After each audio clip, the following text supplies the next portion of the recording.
The HOA president laughed when I warned her not to park on my lawn. She said the rules didn't apply to someone like her. But what she didn't know was that my 1920s property had a dangerous secret buried underground. 10 minutes later, the ground collapsed, and her $100,000 SUV started disappearing. I live in a quiet suburban neighborhood where nothing dramatic ever seems to happen. The houses are neat, the streets are clean, and most of the neighbors are friendly. On the surface, it's the kind of place people move to when they want peace. But there was one person who made living there difficult. Linda. Linda was the president of our homeowners association, and she treated that position like she was the mayor of a small country. She had opinions about everything. The height of your grass. The color of your mailbox. The type of flowers in your garden. Once she even tried to fine my neighbor $200 because his holiday lights were still up on January 3rd. Most of us just tolerated her. Arguing with Linda was exhausting, and she loved conflict. I usually stayed out of her way. But one Saturday morning, Linda decided my property was the perfect place to prove how powerful she thought she was. That morning started like any other. I was sitting on my porch with a cup of coffee, enjoying the quiet. The sun had just started warming the grass, and the neighborhood was still calm. Then I heard the roar of a powerful engine. A brand new luxury SUV rolled down the street and stopped right in front of my house. It was Linda's latest purchase. Everyone in the neighborhood had heard about it. A $100,000 luxury SUV. She loved showing it off. But instead of parking on the street, she drove straight onto my lawn. I watched in disbelief as the massive vehicle rolled over the grass and came to a stop right in the middle of my yard. I put down my coffee and walked toward her. "Linda," I said calmly, "that's private property. You can't park there." She stepped out of the SUV, adjusting her sunglasses like she hadn't heard a word. "Oh, relax," she said. "My driveway is being resealed today. I needed somewhere clean to park." I pointed to the street just a few feet away. "There's plenty of space right there." Linda laughed. "I'm not leaving my new car on the street," she said. "Anything could happen to it." I took a deep breath. "Linda, seriously, you shouldn't park there." She raised an eyebrow. "And why not?" I hesitated for a moment before answering. "Because the ground isn't stable." That part of my lawn looked normal, but I knew what was underneath. My house was built in the 1920s, and buried beneath that patch of grass was an old septic tank that hadn't been used in decades. The concrete lid had been slowly weakening for years. A normal person might have listened. But Linda wasn't normal. She rolled her eyes dramatically. "Please," she said. "You're just making excuses because you don't like me parking here." "Linda," I said again, "I'm serious. The ground isn't stable. You should move the car." She crossed her arms. "You don't get to tell me where I can park. I'm the HOA president. That doesn't mean you can park on my lawn." She leaned closer, lowering her voice.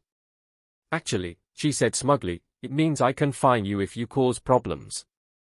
Then she turned, locked her SUV with a loud beep, and walked away toward her house, leaving the 3-ton vehicle sitting directly above the old septic tank. I stood there staring at the SUV. Underneath that patch of grass was a massive concrete septic tank nearly 10 feet deep. It had been abandoned decades ago. The only thing separating Linda's luxury vehicle from that empty pit was a cracked, aging concrete lid buried under about 2 feet of soil. I had planned to have the tank professionally filled next month. But now there was a $100,000 SUV sitting directly on top of it. And that SUV weighed over 3 tons. I pulled out my phone and started recording. If something went wrong, I wanted proof that I had warned her. For a few minutes, nothing happened. Then I heard it.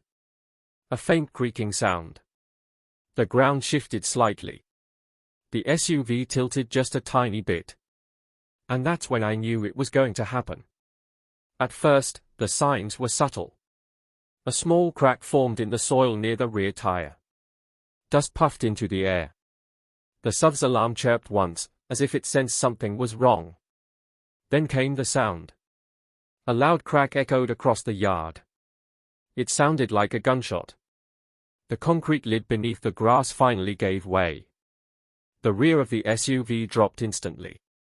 The entire back half of the vehicle plunged into the ground. The front wheels lifted into the air as the massive SUV tilted downward at a steep angle. And then the smell hit. A horrible, overwhelming stench of old sewage and rotting waste filled the air as the ancient septic tank opened for the first time in nearly a century. Neighbors came running outside. People from Linda's house rushed toward the yard. And then Linda appeared. She stopped dead in her tracks when she saw her SUV sticking halfway out of the ground like a sinking ship. "My car," she screamed. She ran across the lawn in panic. "What did you do?" she shouted at me. I held up my phone. "I warned you 3 times." As if the situation wasn't bad enough, the SUV suddenly lurched again. Another piece of the concrete collapsed. The vehicle sank even deeper into the pit. The sunroof shattered.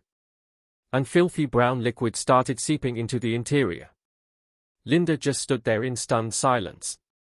Her brand new luxury SUV was slowly being swallowed by a hole full of century-old sewage. Linda recovered quickly. And when she did, she started screaming. "You sabotaged my car," she yelled. "This is destruction of property." She pulled out her phone and called the police. When the officers arrived, Linda rushed up to them before they even stepped out of the cruiser. "Arrest him," she shouted, pointing at me. "He destroyed my car." The officer looked at the SUV, which was now buried almost to the windows. Then he looked at me. "Did you dig a hole here to trap the vehicle?" he asked. I simply handed him my phone. The video showed everything. My warnings. Linda ignoring them. Her saying she would park wherever she wanted. The officer watched quietly before handing the phone back. Then he turned to Linda. He said calmly, "You were warned that the ground was unstable and that you were trespassing on private property." Linda looked stunned. "But my car." "Your car," the officer interrupted, "is unfortunately the result of your own decision." Things only got worse for Linda after that. The tow truck driver refused to remove the SUV. The septic tank had turned the entire area into a biohazard zone. They had to bring in a specialized crane. Then her insurance company arrived. After reviewing the police report and my video, they made their decision. Claim denied. Because Linda had knowingly trespassed and ignored warnings, the insurance company refused to cover the damage. But the story didn't end there. The collapse had also damaged my property. The soil was contaminated. The old septic system had to be professionally removed. So I filed a lawsuit. A few months later, the court ruled in my favor. Linda was ordered to pay over $25,000 for property damage and environmental cleanup. And shortly after that, the HOA board removed her as president. Today, my yard looks better than ever. The septic tank is gone, replaced by a reinforced driveway and a beautiful garden. All paid for by the same HOA president who once called me a nobody. And Linda? She still lives in the neighborhood. But now she drives an old beat-up sedan. And one thing is certain. She never parks on anyone's lawn anymore.